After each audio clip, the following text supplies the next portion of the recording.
Nuevamente, con su permiso, diputada presidenta. Adelante, diputada. Diputados y diputadas que aún nos encontramos aquí presentes, no puedo dejar de pasar un hecho de la mayor importancia para nuestro país, que contradice totalmente las afirmaciones de las fuerzas de la derecha interna y del imperialismo en cuanto a que el presidente López Obrador ha tenido un pésimo desempeño en el manejo de la economía nacional. Le voy a dar lectura completa al texto de un articulista del periódico El Financiero de nombre Enrique Quintana, que en su columna Coordenadas lo acaba de publicar apenas el 26 de octubre del año en curso y que, como todas y todos saben, este diario no simpatiza con la Cuarta Transformación y menos con el presidente López Obrador. El texto dice así, vuelvo a repetir, lo cito textual: ni los optimistas esperaban un resultado en materia de crecimiento económico en México como el que ayer dio a conocer el INEGI en el mes de agosto. Vaya, ni siquiera el INEGI lo esperaba. Su indicador oportuno arrojaba una previsión de 3.2% y en el escenario más optimista se esperaba un alza de 4.4%. Pues el resultado fue que a tasa anual resultó de 4.7%. En el sector industrial una tasa de 3.0%. No hubo diferencia respecto a la previsión, pero las cifras fueron completamente diferentes en el sector terciario, que incluye el comercio y los servicios. La previsión del INEGI para este conjunto de actividades marcaba un 3.1% y resultó en la realidad de 5.4%. Hay algunos sectores que presentaron saltos espectaculares, por ejemplo, el de los hoteles y restaurantes tuvo un incremento de 23% a tasa anual respecto de agosto de 2021 y de 5% con relación a julio. Sin duda, el movimiento turístico, así como la actividad restaurantera y de cafés, fondas, va claramente hacia arriba. Otro sector que despuntó es el del transporte y telecomunicaciones, que creció en 13% a tasa anual. Igualmente, el comercio mayorista va viento en popa, pues tuvo un crecimiento de 11%. Sigo leyendo textual.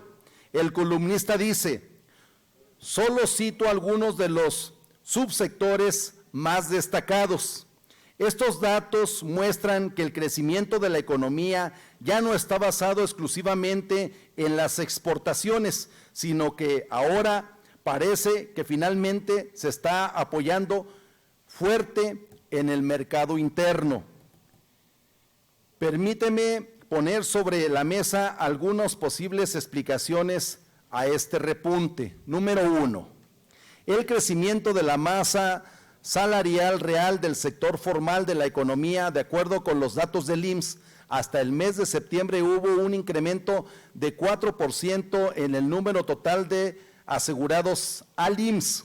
Por otro lado, el salario promedio de cotización creció en 11.3% con una inflación que fue del 8.7% en ese mes. El crecimiento del salario real es de 2.4%. Así que la masa salarial real de los trabajadores del sector formal de la economía creció en 6.5% en septiembre, una cifra parecida a la de agosto y que es una de las bases del aumento del mercado interno. Segundo, las remesas continuaron con un nivel muy elevado. En agosto llegaron 5.122 millones de dólares, lo que implicó una tasa de crecimiento anual de 7.9%. No se puede insistir lo suficiente en la relevancia de este ingreso por millones de familias mexicanas que tienen en las remesas una fuente esencial de ingresos y que apoyan en ellas parte importante de su consumo. Tercero, El crédito de consumo va por arriba. En el mes de agosto, el crédito de consumo otorgado por la banca comercial creció de 6.2% en términos reales y especialmente el crédito en tarjetas lo hizo en 7.1%, es decir, tenemos a consumidores que ya tienen más confianza para hacer uso de sus plásticos y para ampliar sus líneas de crédito, lo que apalanca también el consumo y el mercado interno. Con los indicadores disponibles, se podría estimar que el crecimiento del Producto Interno Bruto en el tercer trimestre de este año será de 3.3% a 3.5% y el promedio de los 3 primeros trimestres de este año andará en el 2.4%. Si la economía, como pareciera ocurrir, va a bajar su ritmo de actividad en el cuarto trimestre y crecerá solo 2.5%, por ejemplo, terminaría el año con un Producto Interno Bruto de 2.4% como promedio para 2022, por arriba del consenso que marca un 2.0%.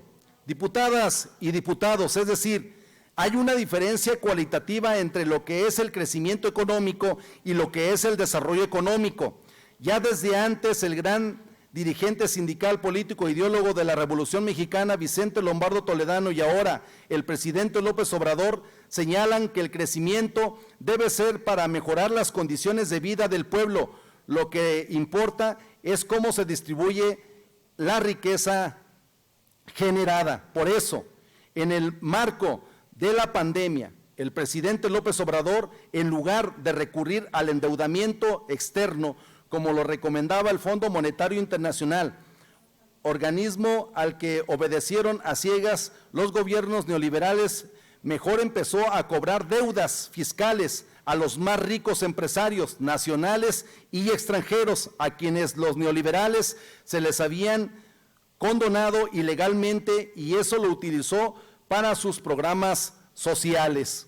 Claro que sí hay más crecimiento en general, sobre todo en empresas del Estado y en empresas privadas nacionales, no asociadas al capital extranjero, como las micro, pequeñas y medianas empresas. Eso es lo mejor porque habrá más recursos para repartir, obtenidos no solo vía impuestos, sino porque los productores se quedan aquí, no se exportan y las ganancias tampoco. Diputadas y diputados, para terminar, pero para concluir, comparto otros datos. China, el gigante asiático que es locomotora de la economía mundial, creció 3.9% en el tercer trimestre, es decir, creció más con un 4.7%. Los Estados Unidos de Norteamérica han entrado en franca recesión. Alemania está en recesión y este país es el motor de la economía europea. Este país se está desindustrializando porque cerrarán sus fábricas y en este país se irán no a China. Dicen los especialistas que solo hay 2 lugares propicios para que se instalen: el estado de Texas o México. Todo esto porque México fue el mejor país para enfrentar la pandemia, así lo han reconocido los economistas más prestigiados, y todo esto es mérito que le corresponde al presidente López Obrador. Es cuanto, diputada presidenta. Muchas gracias, diputado José Luis.